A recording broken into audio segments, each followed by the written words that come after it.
Hello दोस्तों, मैं रजनीश पटेल। आप सब लोग कुशल मंगल होंगे। आज न्यूज़ की पाठशाला में आपको आगे की न्यूज़ को लेकर आया हूँ। आज हम न्यूज़ में आपको बताने जा रहे हैं कि जो हमारी हिंदुत्व है, भारत एक हिंदुस्तान, हिंदूवादी हिंदूवादी विचारधारा, हिंदू धर्म, सनातन से जो हमारा भारत देश सनातन के प्रति जितनी भी आवाज़ें उठ रही है, उसके प्रति हम आज आपको बताने जा रहे हैं कि हमारे चाहे देश के नेता हों, कहीं ना कहीं चुनावी जब रण आती है, चुनाव के टाइम पर हिंदू मुस्लिम सब इधर उधर करने लगते हैं। हिंदू हो मुस्लिम की हो, सारी बातें होने लगती है। कभी भी जो गरीब व्यक्ति होता है, न उनके बारे में, न जो निचले तबके व्यक्ति होते हैं उनके बारे में कभी कोई चुनाव के समय ऐसा बात नहीं होती है। हमारा मेन मकसद आज हिंदूवादी विचारधारा, हिंदुत्व क्या है, हिंदुत्व कब से आया और हिंदूवादी विचारधारा को लेकर कौन से मुख्यमंत्री काम करते हैं, आज हम इसके बारे में ज़रूर बताने जा रहे हैं। जब भी हिंदूवादी विचारधारा की बात आती है तो हमारे उत्तर प्रदेश के प्राइम मिनिस्टर श्रीमान योगी आदित्यनाथ जी, उन्होंने, आप एक चीज़ देखे होंगे कि जब भारत में राम हो, कृष्ण हो, वह बुद्ध की परंपरा चलती रहती है, बाबर और औरंगजेब की नहीं। ये भी बयान था मुख्यमंत्री योगी आदित्यनाथ जी का। उन्होंने सवाल उठाया कि जब हिंदू मोहल्ले से मुस्लिम जुलूस निकलता है तो मुस्लिम मोहल्ले से जब शोभा यात्रा तो निकलती है, लेकिन उसमें कोई पथराव नहीं होता।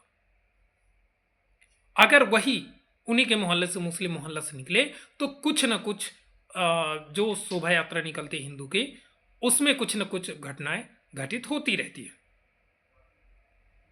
अगर मुस्लिम मोहल्ले से शोभा यात्रा हिंदू की अगर निकलती है तो उसमें दिक्कत आती है।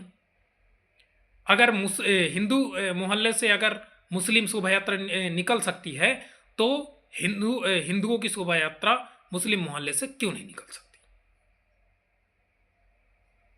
जैसे होती है कि उन्होंने साफ किया कि जय श्री राम का नारा उत्तेजित नहीं होता है। हमारे हिंदू में क्या होता है, जय श्री राम के नारे बहुत सारे हर जगह पर लगती रहती है। उन्होंने साफ कहा कि जय श्री राम का नारा उत्तेजित नहीं है, यह हमारी श्रद्धा और आस्था का प्रतीक है। अगर जय श्री राम से उन्हें समस्या है तो हिंदू भी अल्लाह ओ अकबर पर आपत्ति कर सकता है। उन्होंने संभल के दंगों का भी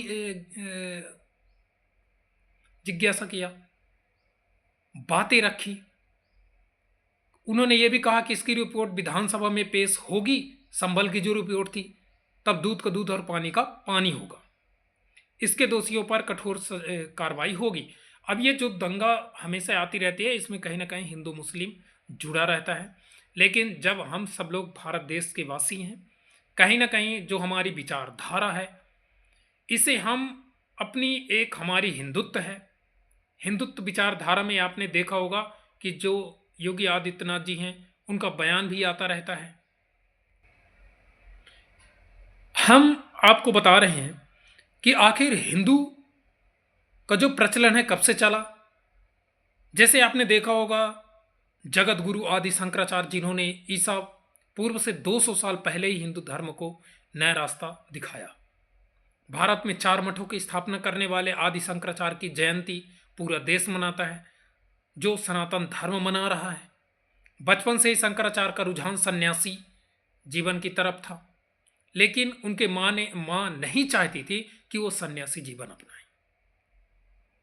भारत में 4 मठों की स्थापना तो जगत गुरु आदि शंकराचार्य जी ने किया, लेकिन उनका जब जन्म 8वीं सदी में भारत के दक्षिण राज्य केरल में हुआ था। शंकराचार्य के पिता की मृत्यु उनके बचपन में ही हो गई थी। बचपन से ही शंकराचार्य का रुझान सन्यासी जीवन की तरफ था, लेकिन उनका माँ नहीं चाहती थी कि हमारा जो पुत्र, जो हमारा बेटा है, वो सन्यासी बने।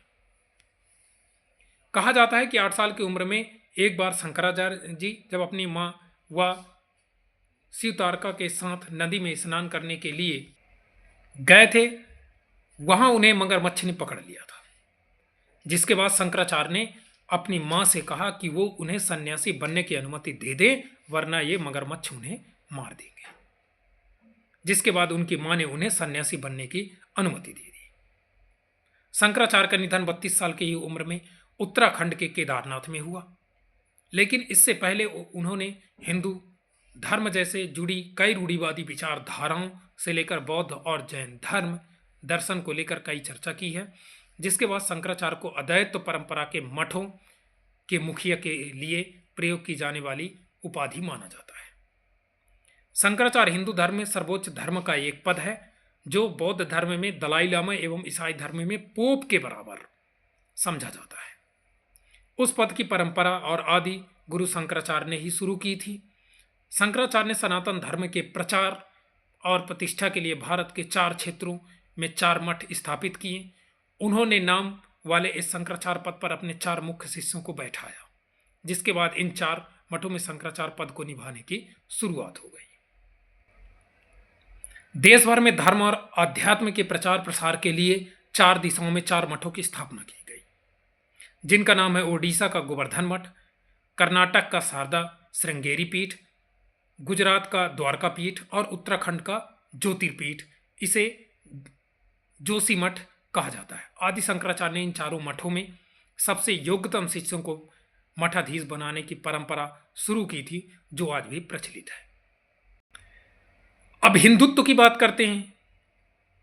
अंतर्राष्ट्रीय शब्दकोश है केरी ब्राउन के अनुसार हिंदुत्व की परिभाषा जिन्होंने बताया कि यह एक विचारधारा तो है जो कि हर प्रकार के विश्वासों और विश्वास करता है कि धर्म, कर्म, अहिंसा, संस्कार व मोक्ष को मानता है, उनका पालन करता है। यह ज्ञान का रास्ता है, स्नेह का रास्ता है, जो पुनर्जन्म पर विश्वास करता है। यह एक जीवन पद्धति जो हिंदू की विचारधारा है।